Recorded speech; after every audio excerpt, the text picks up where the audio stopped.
momento, vamos mais uma vez agradecer ao Mestre Jesus pelo amparo, pela proteção que sempre tem nos dado, e que nesta noite, com a mensagem na construção da virtude, do livro da Esperança, por Emmanuel, psicografia de Francisco Cândido Xavier, rogamos ao Pai força, proteção, iluminação, para que possamos trilhar esse caminho com mais segurança, com mais amparo, com mais entendimento.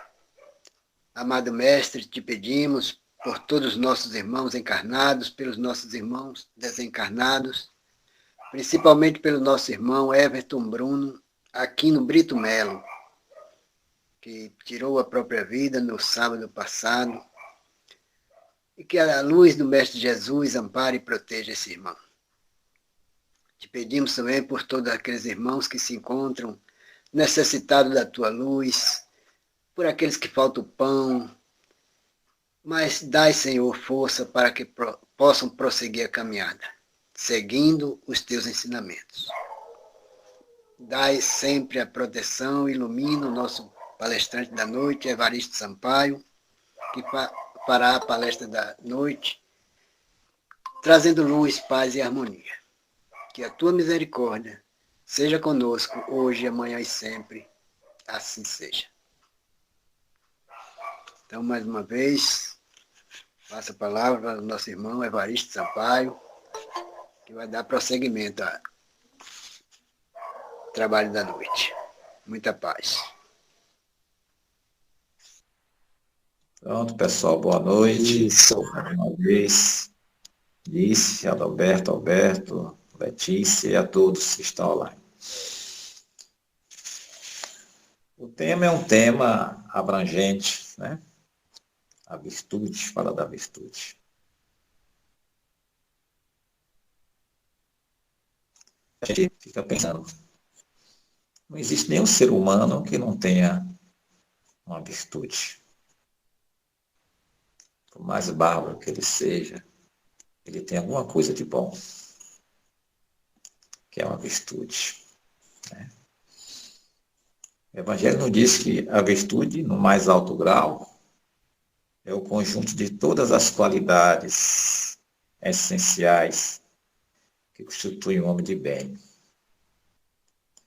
Então, se a gente herda dos nossos pais o DNA, herdamos de Deus a centelha divina, que é o Espírito que está em cada um de nós.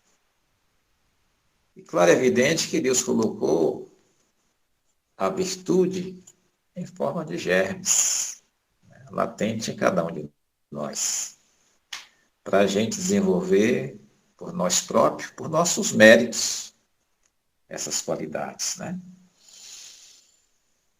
Não teríamos mérito se ele já nos fizesse consciente de todas as virtudes, praticando as virtudes 100%, né, em alto grau. O mérito não seria nosso, seria de Deus. Mas Deus, que herdamos esses atributos, que está latente em cada um de nós, em todos os seres humanos, né, cabe a nós desenvolver esses atributos que estão em nós. Já temos alguma virtude. O que falta em nós, bem provável, é a gente tornar essa virtude um hábito. Né? Um hábito igual respirar, igual tomar água, igual nos alimentar meio-dia, né? Das nossas necessidades. É tornar essas virtudes um hábito, né? Com mais frequência, para que a gente possa vivenciar isso como uma coisa com naturalidade. E isso a gente não fazemos. Né? Isso não fazemos. Praticamos algumas virtudes, mas nem sempre praticamos. Né? O que é que nos diz o Evangelho aqui?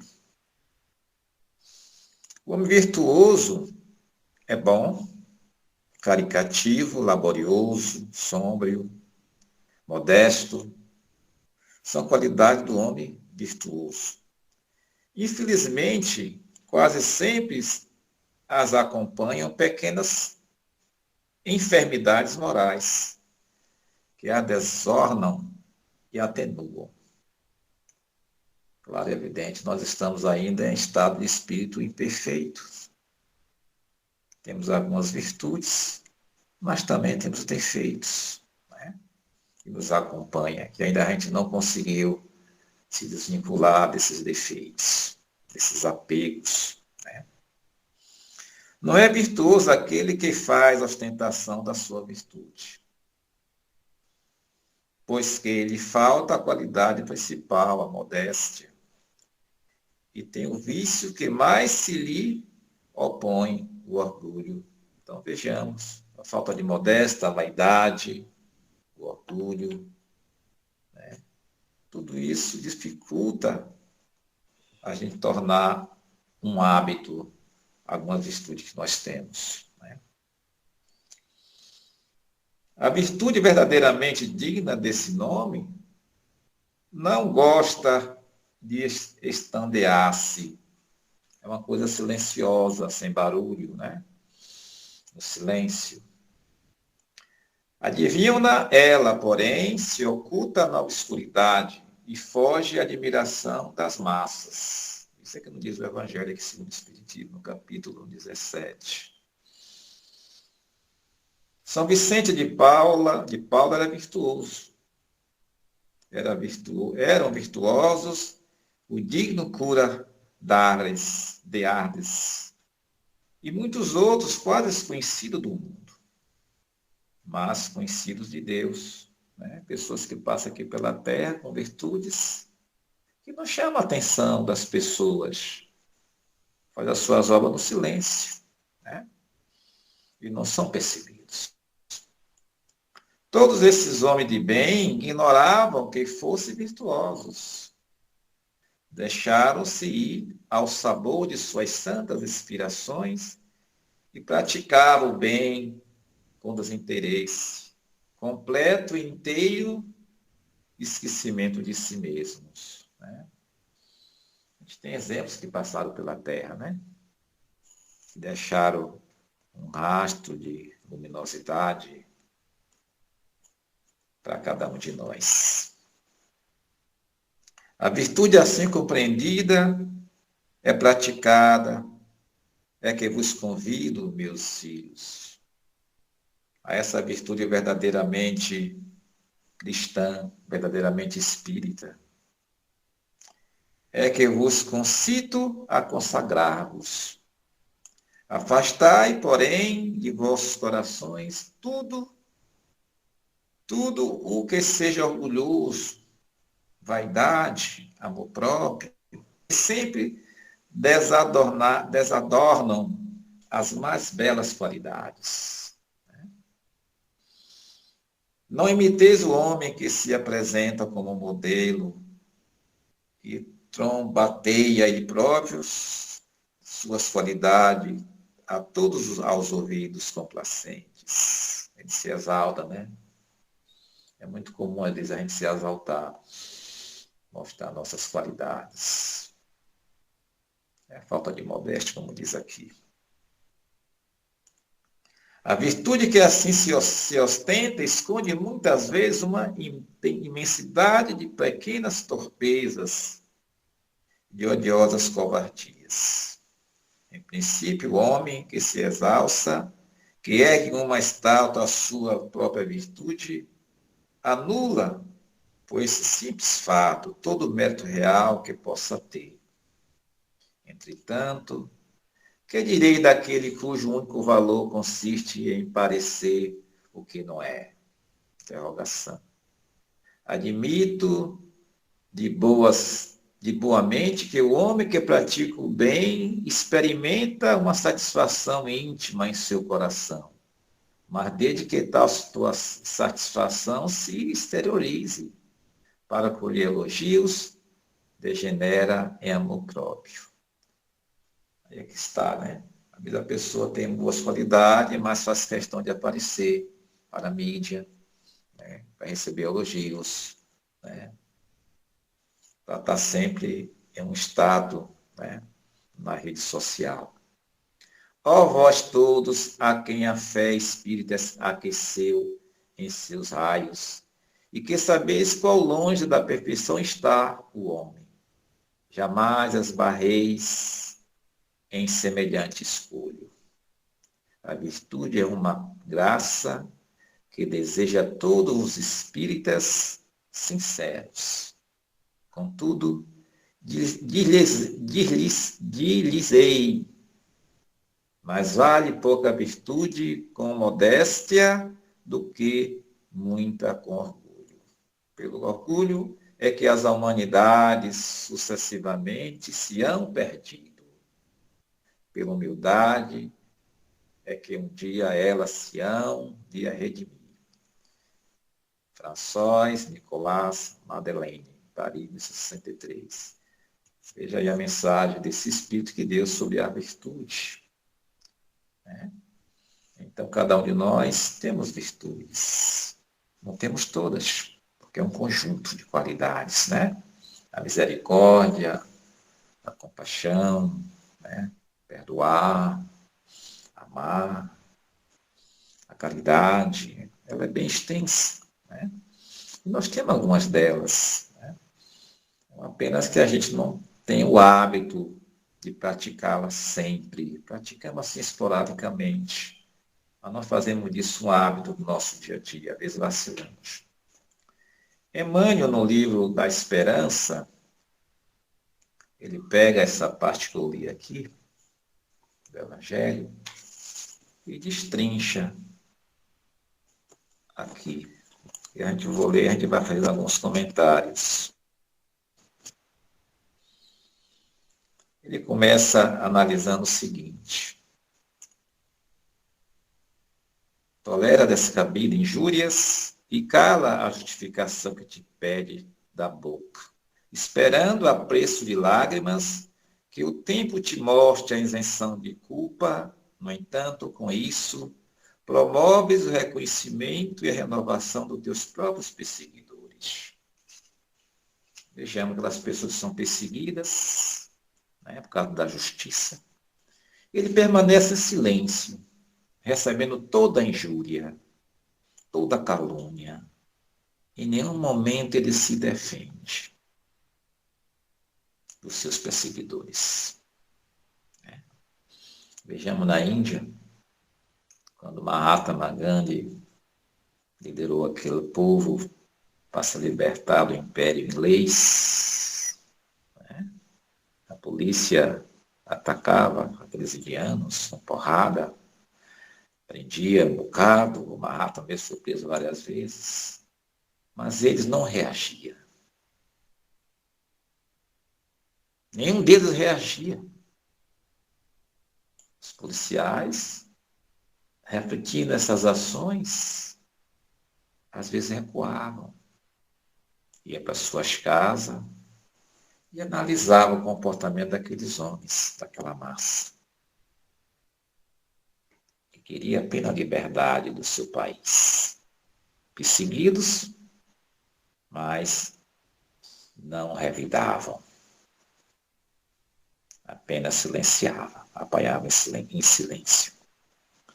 Ele continua, e muitas vezes a preço de lágrimas, né?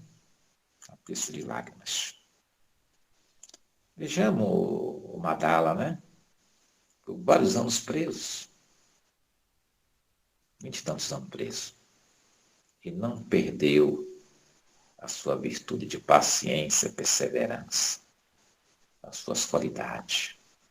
E quando se tornou presidente, foi o presidente de todos, de brancos e negros, sem discriminar ninguém, né?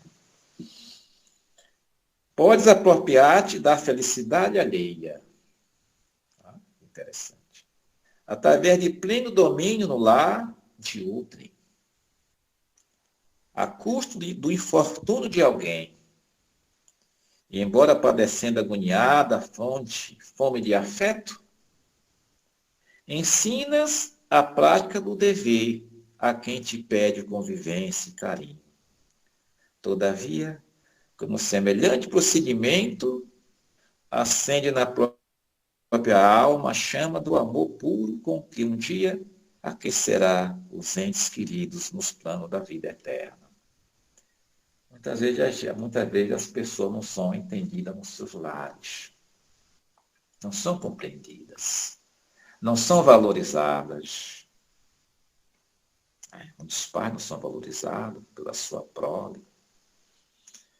Mas essas mesmas pessoas que não são, às vezes, não recebem aquele afeto nas suas casas, aonde eles trabalham, ele transmite um carinho àquelas pessoas a qual ele convive. Quantas empregadas que trabalham nas casas alheias, que nos seus lares não tem uma vida assim de muito afeto, mas tem um carinho especial com seus patrões. Muitas vezes levando uma palavra amiga, uma conselheira. Dentro de casa, às vezes não é valorizada, mas ela valoriza os seus patrões. Embora padecendo agoniada, a fome de afeto. Não tem afeto em casa. Ensinas a prática do dever a quem te pede convivência e carinho.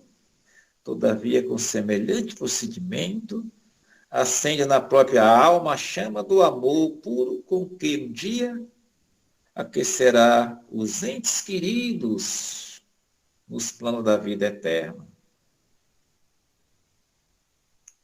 Vocês vão despertar enquanto estão no mesmo plano, vai despertar do outro lado. Né? A mãe que tinha, o pai que tinha, que não valorizaram tanto. Mas que seus patrões, daquelas mães e pais, receberam muito carinho de suas mãos, né? Muito consolo. Tem razão de sobejo para falar, reprimenda esmagadora as mãos, caudos em erro, pela ascendência moral que já conquistaste. A pronúncia é frase de estímulo e indulgência, muitas vezes, sob a crítica dos que não compreendem os gestos, mas consegues, assim, reerguer o ânimo dos companheiros desanimados, recuperando-lhes as energias para o levantamento das boas guardas, o direito de repousar pelo merecimento, obtido em longas tarefas nobremente cumpridas, e prosseguem em atividade laboriosa, no progresso e na paz de todos, quase sempre com desgaste acelerado das próprias forças. Entretanto, esse abençoado serviço extra lança o seguro alicerce dos apostolados santificantes que te claream o grande futuro. Muitas vezes, a pessoa está cansado, da luta, da lida, mas ele não descansa de fazer o bem. Ele está cansado. Ele descansa algumas horas, vai adquirir suas energias corporal, mas logo, logo ele se levanta e vai à lida. Vai em busca dos infortúnios. Ele não tem descanso. É um sacrifício na área do bem. É um sacrifício na área do bem. Vejamos Jesus nas suas andanças. 3 anos, continuamente, de aldeia em aldeia, de cidade a cidade, pregando o Evangelho, porque ele sabia que tinha pouco tempo para fazer isso. O tempo urge. Pregador itinerante. Mas, de vez em quando, ele ia para Betânia, para a casa de Marta, Lázaro e Maria. Era lá onde ele descansava alguns dias, para recuperar suas energias. Sempre que ele passava ali próximo a Jerusalém, ele visitava aquela família. era o seu ponto de refúgio para descanso, poucos dias. E depois bati em retirada novamente para a vida. Então vejamos, né? Tem o direito de repousar, sim,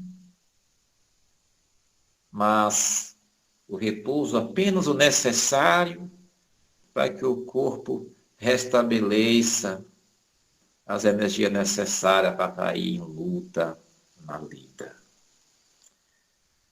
Muito embora receba críticas daqueles que não entendem, daqueles que não estão em identidade com aquelas atividades, né? Não sente alegria. Só sente alegria quem está no corpo a corpo, na lida, no convívio, com aquilo que se tornou um hábito daquela pessoa que pratica o bem como o homem de bem pratica, né? Eu costumo dizer que um jogador de futebol se alegra quando faz um gol, né? Mas o que mais faz ele ficar alegre é quando a bola toca na rede. O que embeleza o gol é a rede. A sua emoção é fazer o gol. Se torna hábito, ele faz gol. Ele fica feliz. Se tirar a rede da trave, o gol não tem a mesma beleza. Quem embeleza o gol é a rede. Se torna um hábito para ele ver aquela bola tocar na rede e descer. Assim, essas pessoas dedicadas ao bem. Fazer o bem para eles é uma alegria. É felicidade. Ele vê outro feliz. Não importa as críticas que receba. Não importa se sua vida está toda em sacrifício. Mas ele está desenvolvendo a sua virtude, um após outro. E faz isso sem esperar nada de recompensa. Faz isso não esperando elogios, nem um pedestal, nem uma estátua. Ele faz por fazer. Simplesmente porque aquilo se tornou um hábito para ele, uma coisa natural para ele. E Mandu saía colhendo alimentos para os seus pobres. Era natural. No começo ela recebia muito não. Mas não por isso ela desistiu de buscar ajuda para os seus. Ela recolhia nas ruas. Sempre estava em busca. Né? Se tornou um hábito. E quando se torna um hábito, a pessoa perde aquela timidez de praticá-lo. Pratica com toda a grandeza, porque se sente bem. Na questão de 93 do Livro dos Espíritos, os espíritos, Kardec pergunta aos espíritos superiores. Vou ler aqui para vocês uma pergunta curtinha. Qual a mais meritória de todas as virtudes? Os espíritos superiores, coordenados por Espírito Verdade, responde: todas as virtudes têm o seu mérito, porque todas são sinais de progresso no caminho do bem. A virtude, toda vez que há resistência voluntária ao arrastamento das más tendências. Então, toda vez que a gente resiste uma má tendência, a gente está desenvolvendo a nossa virtude. Estamos tendo virtude em resistir às má tendências. Mas o sublime na virtude consiste no sacrifício do interesse pessoal para o bem do próximo, sem oculta intenção. Ou seja, é aquele mandamento de Jesus. Amar a Deus sobre todas as coisas e ao próximo como a si mesmo. Pensar sempre no outro. O outro é o outro. Nós somos o outro e o outro somos nós. A mais meritória é aquela que está fundada sobre a mais desinteressada caridade. Então, vejamos a resposta que o Espírito deu a Kardec. Toda vez que a gente resiste o mal, a virtude, e quantas coisas de más tendência vêm em nossas mentes. Que às vezes a gente resiste.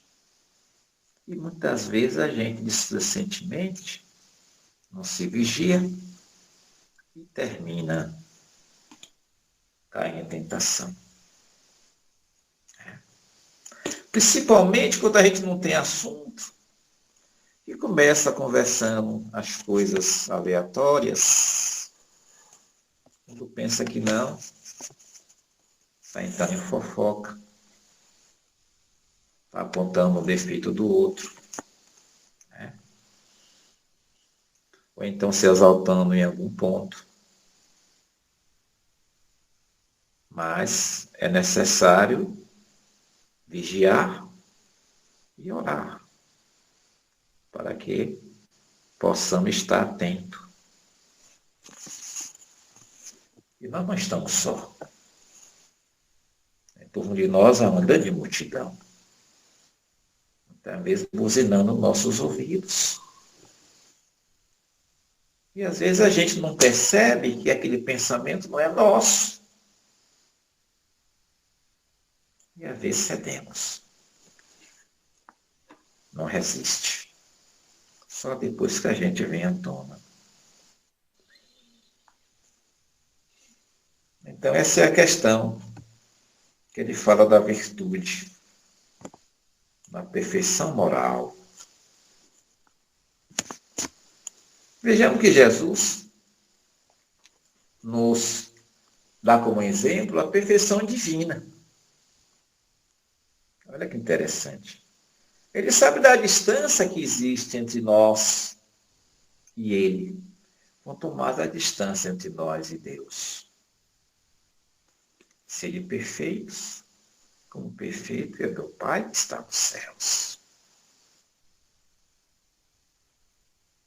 Se nós somos a centelha divina, nós temos atributo de Deus.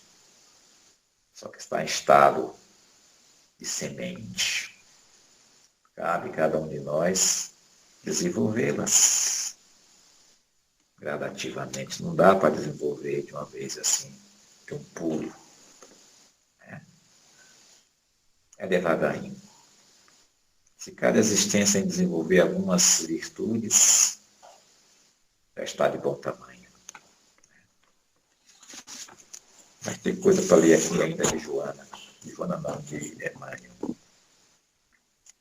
Sobre o assalto da calúnia, ora em favor dos que te ferem.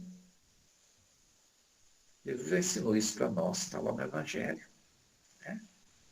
Orar por aqueles que nos perseguem, nos caluniam. Mas muitas vezes a gente não ora por essas pessoas. Muitas vezes, na maioria das vezes, as pessoas desejam o mal delas. Ela me fez o mal, agora olha o que aconteceu com ela. Ela foi punida.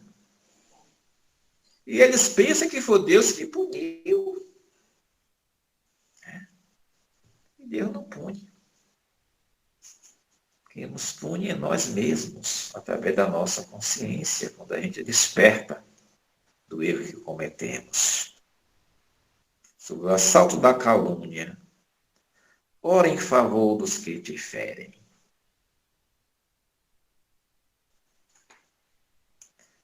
Quando vantagem humana te sorriam com o prejuízo dos outros, além do gesto, vantagem. Né? Vivemos no século das vantagens. As pessoas querem ganhar sem o mínimo esforço. Quantas vantagens humanas te sorriam com o prejuízo dos outros. São aqueles que conseguem desviar a merenda escolar, conseguem desviar as verbas da saúde, dos remédios, ou seja, a vantagem para aumentar seus patrimônios. E esquece que as leis divinas imperam em cada um de nós. Prefere o sacrifício das mais belas aspirações.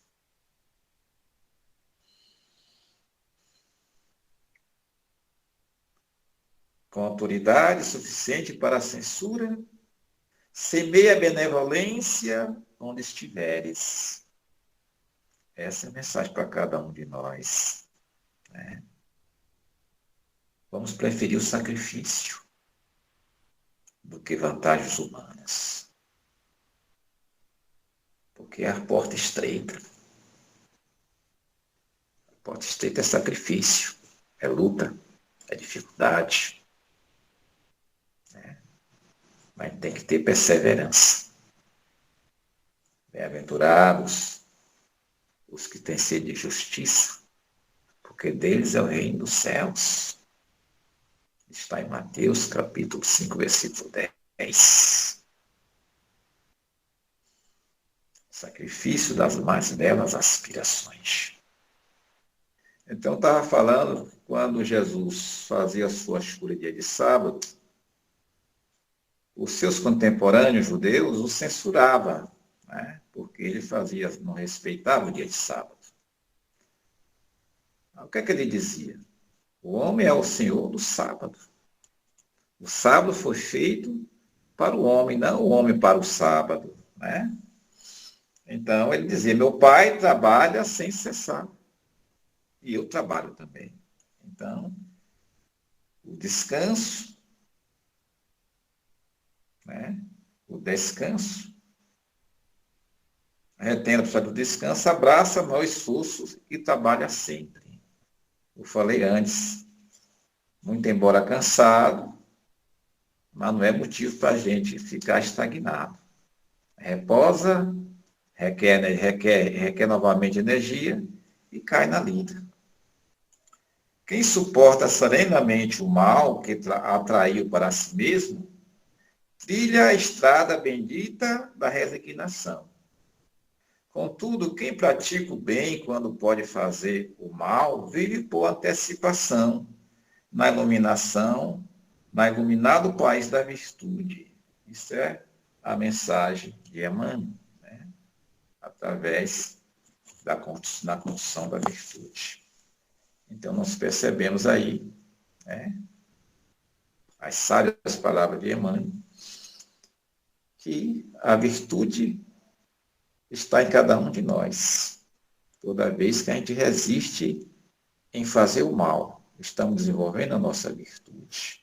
Claro e evidente que não temos a plenitude de todas as virtudes. Em algum ponto a gente ainda tem que burilar, aperfeiçoar essa virtude. Mas estamos a caminho. Né? Nós estamos a caminho. A cada reencarnação nossa, são a oportunidade que nós temos para desenvolver essas virtudes que estão em estado latente. Né? Mas algumas a gente já exerce. A gente tem misericórdia no animal, na rua. Né? A gente acolhe uma criança, onde a gente dá atenção para o idoso. Né? Quando a gente faz algum trabalho de assistência espiritual e material, a gente está desenvolvendo a nossa virtude da misericórdia, da caridade. Agora temos que fazer isso um hábito, né? Para que a gente possa ter alegria de fazer o que está fazendo. E não esperar nem elogio, nem recompensa do mundo, ou de outro, ou de outra. Né? Fazer por fazer. Porque a condição da vida, na virtude, ela tanto está no setor espiritual, como também está no setor material. Precisamos do setor material e também do setor espiritual, os dois interagindo em conjunto, para que possamos auxiliar com palavras, com afeto, com carinho, né? Em nosso lar, no nosso trabalho, na rua, quando a gente convive com as pessoas, se eu mesmo, em qualquer lugar, com atenção, né? Com tudo, com todos. E sempre que formos solicitados, ficar atento em que podemos ajudar. Né? É aquele conselho que o homem de bem nos dá, que ao deitar ele refletia o bem que ele deixou de fazer. Né? O não fazer o bem e não fazer o mal, mas ficar neutro, é prejudicial, porque deixamos de socorrer alguém, né, no momento, uma palavra amiga, uma pessoa. E muitas vezes, essa ausência dessa palavra fez com que a pessoa fizesse alguma besteira. E assim a gente perde a oportunidade de salvar uma vida, entre aspas, ou prolongar mais os dias da pessoa aqui na Terra. Então, meus irmãos, a virtude é um conjunto de qualidades que está em nós em termos de germes. Cabe a cada um de nós desenvolvê-las. Siddhartha Gautama dizia que a maior virtude do ser humano é não reencarnar mais. O amor. O amor. Primeiro mandamento. Amar a Deus sobre todas as coisas. E ao próximo como si mesmo. Caridade para com todos. E assim estamos fazendo caridade para nós mesmos. Muita paz e muita luz para cada um de nós. Fiquei alguns minutinhos para alguém comentar, complementar algumas coisas, que tem muita coisa a se falar sobre a virtude. E assim seja. Obrigado por mais esse momento. E cada dia mais vamos reforçando esses aprendizados, vamos iluminando a nossa alma, clareando o caminho terreno para que no mundo espiritual, na vida eterna, possamos ter um discernimento mais alicerçado no amor. Então, a mensagem trazendo sempre essas virtudes para que a gente acorde e saia desse labirinto terreno para o entendimento. Com certeza. Então, tem mais alguns minutos, quem quiser fazer alguns comentários, perguntas, tirar dúvidas, é o momento. Tem muita coisa a se falar ainda aí. Os irmãos podem complementar.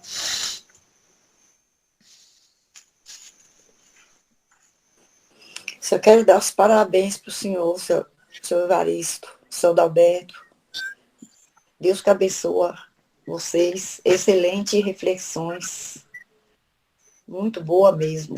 Parabéns. Vamos levar esse parabéns para Jesus, não é não? Ele que é o merecedor do parabéns. Principalmente para o nosso Mestre Jesus. Mas Com o tanto que ele nos ensinou, só temos que, a cada dia, procurar fazer, estudar, aprender e colocar em prática seus ensinamentos. com Porque não certeza, adianta a gente colocar no arquivo da mente e não colocar em prática. isso é verdade. Quem mais? Disse, o frio aí em São Paulo já passou? Bom, aqui está 9 graus. Só na meia tem 3, só na dupla tem 3,6. Mas, então, sobre a lição hoje da justiça, senhor Evaristo, eu estava pensando assim, né? Eu viajei, né? Pensei no juiz, nos juízes, né? Porque a gente sabe que muitas vezes a lei passa por ele, né? E ele dá a sentença. Claro. Estou falando o juiz, aquele que é acima do advogado lá, esse mesmo. As Aí leis eu jurídicas. fiquei pensando assim, provavelmente, como a gente não somos perfeitos, ele erra e acerta. Como funciona isso no plano espiritual, assim, sobre ele, né? Porque juiz também é uma boa, assim, é que nem, eu acredito assim, igual o presidente, né? A última palavra é a dele, né? Ele que fala, vai ser assim, assim. No plano espiritual, como funciona isso? Fiquei pensando assim. Vejamos bem, né? O juiz ele está amparado pelas leis jurídicas. Mas, claro e evidente, por se tratar de ser humano, ele pode também cometer erros, né? Ele pode dar uma sentença que deveria ser uma sentença mais branda e foi uma sentença mais pesada, né? Ele pode acusar, às vezes, uma pessoa de um, de um crime, né? Segundo os dados que ele tem em mãos, né? E às vezes a pessoa é inocente, né? Mas, de certa forma, ele não trabalha só, né? Quando o processo chega em suas mãos, porque já passou por várias instâncias, né? Até chegar em suas mãos, né? O delegado foi lá, fez o levantamento, aquela coisa toda, aquele refazimento do caso, né? Até chegar ao tribunal, né? Então, ele vai dar sentença de acordo com o que ele tem ali em mãos, né? E muitas vezes uma sentença injusta, né? Ao desencarnar, com certeza, eles vão fazer um exame de consciência de alguns processos que deveria ser mais brando, né? Ou, certamente, uma pessoa era inocente do que estava sendo culpado, né? As leis divinas, ela abrange a todos, né? De um simples operário a um juiz, né? Tudo passa pela nossa consciência, né? No plano espiritual, a visão vai ser outra, né? Vão ser mostrado o que realmente aconteceu. Mas, com certeza, os juízes têm o seu papel brilhante aqui na Terra, né? Ai de nós, se não tivesse os juízes para julgar as causas, porque eles acertam muito mais do que erram. O acerto é maior número, né? Mas eles estão sujeitos também a errar, porque eles são seres humanos. Assim como o médico erra, né? O mecânico erra, né? Bota uma peça às vezes errada no carro, então dá um diagnóstico errado para o cliente. Leva, o cliente nem fica sabendo, né? E outras profissões, né? Tem sujeito a erros, né? Mas importante é, no lado de lá, ter consciência desse erro, né? Aceitar que errou, né? E quando vim para aqui para a Terra, se vir na mesma função, procurar se aprimorar mais. Mas com certeza é um aprendizado para cada setor de trabalho. No mundo espiritual, a gente volta a refletir a nossa passagem na Terra, e a gente vai ver os prós e os contras da nossa existência, né? Onde a gente errou, onde a gente acertou, né? E aí a mesma coisa acontece com o juiz, né?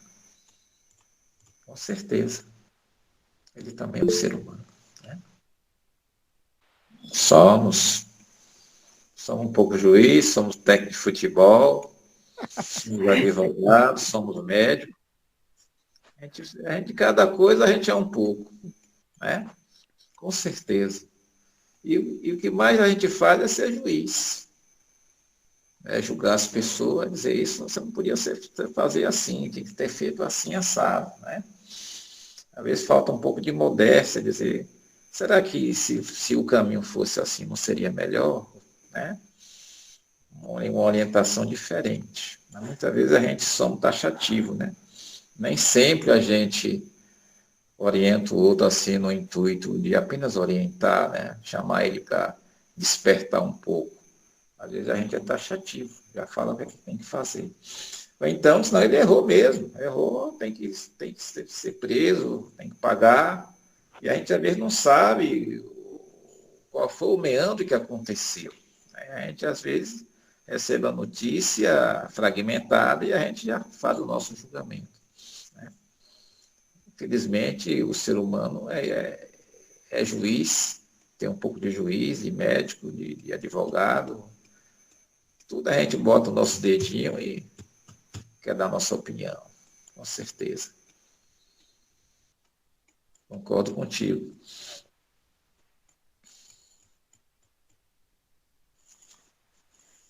Não julguei, dizia Jesus, né? E quando o jovem pediu que ele fosse repartir os bens, né? O que ele respondeu? Ele não era juiz, repartidor de bens, né?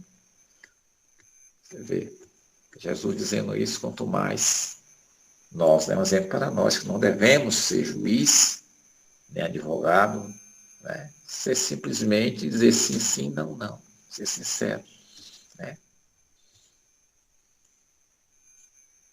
É uma linguagem resumida, sim, sim, não, não. Então, gente, eu também fiquei pensando assim, né? Se Deus que nos conhece, nossos pensamentos, até antes mesmo da gente pensar, Ele já sabe que a gente já vai pensar errado. Ele não nos julga, né? A gente que escolhe ali, né, o caminho da gente. Então, se as pessoas que podem julgar, que nem no caso juiz, no caso, vamos falar assim, que ele julga pelos papéis que ele tem na mão e pelo que o outro falou para ele. Então, veja que a responsabilidade dele na Terra e no plano espiritual é uma responsabilidade muito, muito grande, né? Se ele pensasse em termos espirituais, ele vai parar e ele vai pensar e, sei lá, até trocar de profissão, né? Porque nós aprendemos, e pelo menos eu aprendi na doutrina, que Deus não nos julga, né? Ele, ele dá a nossa liberdade, nossas escolhas, né? Então, um ser humano que muitas vezes, né, aquela pessoa que está julgando, que dá a sentença, que a gente sabe que isso acontece, muito erro judiciário, né? Ele dá a sentença ali. Então, vamos pensar assim, a responsabilidade dele, tanto na Terra com aquele ser humano, quanto no plano espiritual, tem um peso muito grande, muito pesado, né? Fiquei pensando sobre a lição de hoje de justiça, fiquei pensando nisso, e fiquei pensando também, nós também somos juízes, nós julgamos, nós somos advogados, nós somos médicos, nós somos psicólogos. Ah, se eu fosse comigo, eu faria diferente, né? Porque eu sempre falo assim, só o dono da casa sabe onde estão as goteiras, né? É verdade. E a gente fala, não, se fosse comigo, eu resolvia isso, eu fazia diferente. Muitas vezes somos juízes da vida do outro sem olhar para a nossa, né? Sem saber o que o outro está passando. Que muitas vezes, né, eu sempre falo, saber que a pessoa está com dor é uma coisa, sentir a dor é muito diferente. E é isso. É isso aí. Mas eu concordo que a responsabilidade do juiz é muito grande. E a ajuda dele é necessária para a terra. Você vê quando Hammurabi criou a lei de Italião, né? Era necessária para aquele povo naquela época. E foi um grande avanço, né? Porque a coisa era desordenadamente, não tinha ordem, né? Não tinha ordem. Uma lei de Italião, dente por dente, olho por olho, as pessoas pensavam antes de fazer uma maldade, porque sabia que ia ser punido. Então, para a época, foi um grande avanço para aqueles terráqueos daquela época, né? A dizer, veja a comparação, né? A lei de Italião naquela época. Dente por dente, olho por olho. Né? Matou, morre. Roubou, corta a mão. Então, é uma lei severa, pesada, desumana, mas para a época, onde o povo era bárbaro, precisava de uma lei forte. Né? Lei de Hammurabi, que Moisés também levou para o seu Novo Velho Testamento, muitos artigos idênticos à lei de Hammurabi. Né? Então, os juízes são necessários, sim. Porque se não tivesse eles, as coisas estavam bem pior. Né? Eles são missionários nessa área. A gente não pode esquecer disso. Ao errar, estão sujeitos também a errar. Né? Como todas as profissões, o profissional às vezes erra. Não tem um profissional perfeito. Né? Tá, paz e obrigado pela colaboração aí que vocês deram. Enriqueceu bastante o bate-papo. Peço para você mesmo, Evaristo, fazer a prece final da doutrinária da noite. Pronto, Adalberto. É uma imensa alegria nós estamos aqui hoje, nessa noite, conversando sobre a virtude, um conjunto de qualidades inerente a cada um de nós. Nós só temos que agradecer a Jesus por nos ter otorgado esses ensinamentos e chegado até nós, né? Chegado até no século XXI. Aquelas mesmas palavras que ele usou, apesar que ele não escreveu nada, chegou até nós.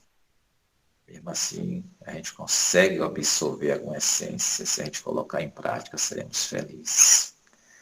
Agradecer pela vida, essa vida que nós temos. Levantar de manhã, trabalhar, chegar à meio-dia, almoçar, voltar para o trabalho, voltar à noite, à tarde, ir para o centro, ir visitar um amigo, visitar uma família, visitar um doente. É uma vida. E temos que agradecer a Deus por ter esta vida, agradecer pelo pão que a gente leva para a nossa mesa, em função do nosso trabalho. Né? Agradecer pelo ar que respiramos e orar pelos homens para que modifique essa atmosfera da terra, né? Que pare de contaminar os rios, as matas, queimar as matas, para que possamos ter mais saúde às gerações futuras. Agradecer a Deus por ter enviado Jesus, que nos ensinou a amar, nos ensinou a perdoar, nos ensinou a misericórdia, a compaixão, e nos ensinou a orar. Quando ele subiu ao monte, abriu seus lábios e pronunciou essa oração magistral. E ficou impregnada na atmosfera da terra. Pai nosso, que estás nos céus, santificado seja o vosso nome. Venha a nós o vosso reino. Seja feita a vossa vontade, assim na terra como nos céus. O pão nosso de cada dia dá-nos hoje. Perdoai as nossas ofensas, se assim perdoarmos aos nossos devedores. Não nos deixe cair em tentações, mas livra-nos, Senhor, de todo mal, porque o vosso é o reino, o poder e a glória para sempre. Muita paz para todos nós, uma boa noite de sono repousante e uma boa quinta-feira para todos nós, nossas famílias. Muita paz.